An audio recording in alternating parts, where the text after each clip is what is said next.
नमस्कार, स्वागत है आपका मेरे इस चैनल कथा और कहानियाँ में। कैसे हैं आप सब? आज मैं नर और नारायण की कहानी सुनाने जा रही हूँ।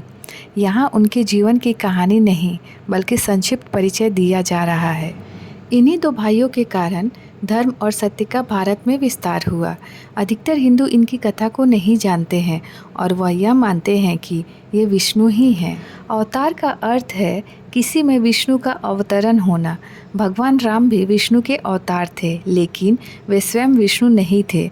वे भी ब्रह्मा और वशिष्ठ की अनुशंसा पर विष्णु के अवतार घोषित किए गए थे। तो आइए अब हम नर नारायण की कहानी को शुरू करते हैं। भगवान विष्णु ने धर्म की पत्नी रुचि के माध्यम से नर और नारायण नामक दो ऋषियों के रूप में अवतार लिया।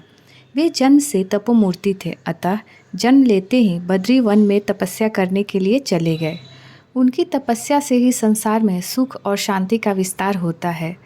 बहुत से ऋषि मुनियों ने उनसे उपदेश ग्रहण करके अपने जीवन को धन्य बनाया है। आज भी भगवान नर नारायण निरंतर तपस्या में रत रहते हैं।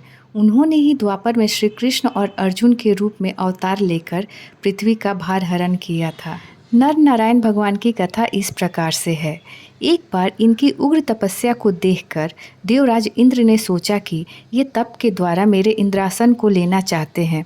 अतः उन्होंने इनकी तपस्या को भंग करने के लिए कामदेव, वसंत तथा अप्सराओं को भेजा। उन्होंने जाकर भगवान नर नारायण को अपनी नाना प्रकार की कलाओं द्वारा तपस्या से च्युत करने का प्रयास किया, किंतु उनके ऊपर कामदेव तथा उनके सहयोगियों का कोई प्रभाव नहीं पड़ा। कामदेव, वसंत तथा अप्सराएं शाप के भय से थरथर कांपने लगे। उनकी यह दशा देखकर भगवान नर नारायण ने कहा, तुम लोग तनिक भी मत डरो, हम प्रेम से तुम लोगों का स्वागत करते हैं। भगवान नर नारायण की अभय देने वाली वीणा को सुनकर कामदेव अपने सहयोगियों के साथ अत्यंत लज्जित हुए।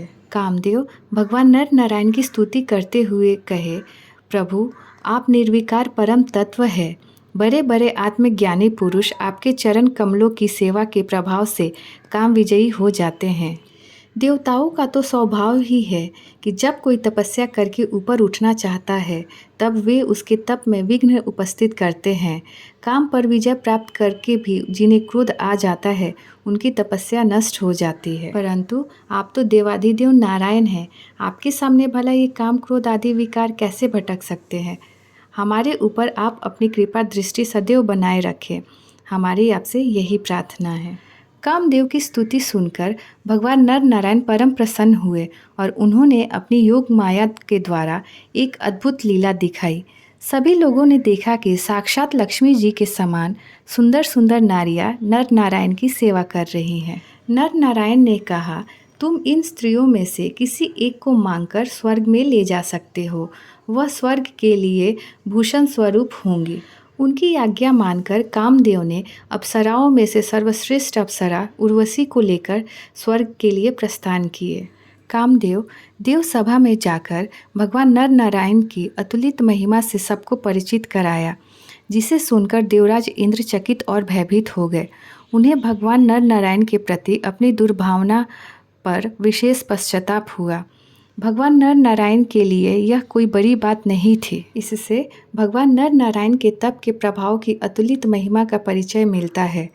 उन्होंने अपने चरित्र के द्वारा काम पर विजय प्राप्त करके, क्रोध के अधीन होने वाले क्रोध पर विजय प्राप्त करके, अभिमान से फूल जाने वाले तपस्वी महात्माओं के कल्याण के लिए अनुपम आदर्श स्थापित किया। तो ये थी भगवान नर नारायण की छोटी सी कथा। उम्मीद करती हूँ कि आप लोगों को पसंद आए और आप इसे अपने फैमिली फ्रेंड्स के साथ शेयर करें। और अगर आप मेरे चैनल कथा कहानी पर नए हैं तो प्लीज़ इसे सब्सक्राइब करें। तो चलिए फिर मिलते हैं एक नई कथा कहानी के साथ। तब तक जय श्री नर नारायण।